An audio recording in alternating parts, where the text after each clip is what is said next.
आरक्षण के साथ हैं पर उस भाजपाई चालबाजी के खिलाफ हैं जो एक साजिश के तहत की जा रही है। भाजपाई और उनके संगी साथी देश की सबसे बड़ी आबादी के वर्ग मतलब पिछड़े वर्ग की महिलाओं के बारे में चुप्पी साधे बैठे हैं। ये बात अध्यक्ष जी समझ में नहीं आ रहा है, क्योंकि जब हम लोग प्रधानमंत्री जी को सुनते थे तो वो ये कहते थे कि हम पिछड़े वर्ग से आते हैं, हम आप जैसे ही हैं, पिछड़े हैं। लेकिन जब आरक्षण की बात हो रही है तो पिछड़ों की संख्या इसमें कितनी है, हमें उम्मीद है कि सरकार इस पर जरूर बात अपनी रखेगी। ये संशोधन के नाम पर जो जल्दीबाजी दिखा रहे हैं, दरअसल उसके पीछे भाजपाइयों की मंशा है कि जनगणना न करनी पड़े, क्योंकि अगर जनगणना करनी पड़ेगी तो जातिवार आंकड़े भी देने पड़ेंगे और जातिवार आरक्षण भी। ये भाजपा का एक बहुत बड़ा षड्यंत्र है जिसमें जनगणना आधारित प्रसीमन को नकार कर पिछड़ों का अधिकार लूटा जा रहा है। ये लोकतंत्र के खिलाफ खुफिया लोगों की गुप्त योजना है जो अब तक स्वीकार नहीं, जब तक प्रक्रिया के साथ हम लोग स्वीकार कभी नहीं कर सकते जब तक इसका लागू करने का तरीका ठीक ना हो।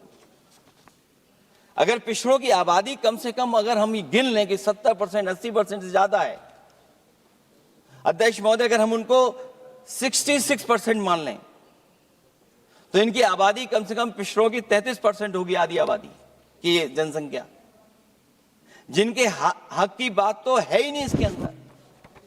इसका मतलब यह हुआ कि पिछड़े वर्ग की 33% महिलाएं, उनको हक देना नहीं चाहते ये लोग, हक उनका छीनना चाहते हैं। और फिर जो डिलिमिटेशन का साथ साथ लेकर के आए हैं, ये डिलिमिटेशन क्या है अध्यक्ष महोदय? ये डिलिमिटेशन है कि इलेक्टोरल मैप को बदल दें। हमारे पूर्व में कांग्रेस के सदस्य ने ठीक कहा है कि जब डिलिमिटेशन की बारी आई तो इन्होंने पूरी रणनीति बना करके कि किस तरीके से लोकसभाओं के क्षेत्र बनाए जाएं, क्षेत्र कैसे बने जिससे कि उन्हीं को पॉलिटिकल लाभ मिले। वो हम लोगों ने आसाम में भी देखा और जम्मू कश्मीर में भी देखा है।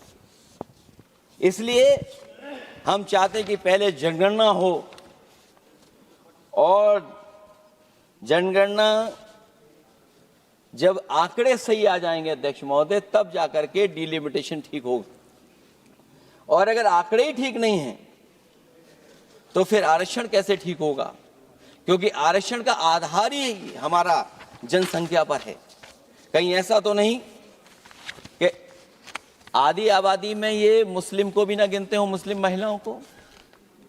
इसलिए हमारी मांग होगी कि आधी आबादी में पिछड़े और मुस्लिम महिलाओं को भी जोड़ करके इस आरक्षण को पूरा किया जाए। एक जो हमें आशंका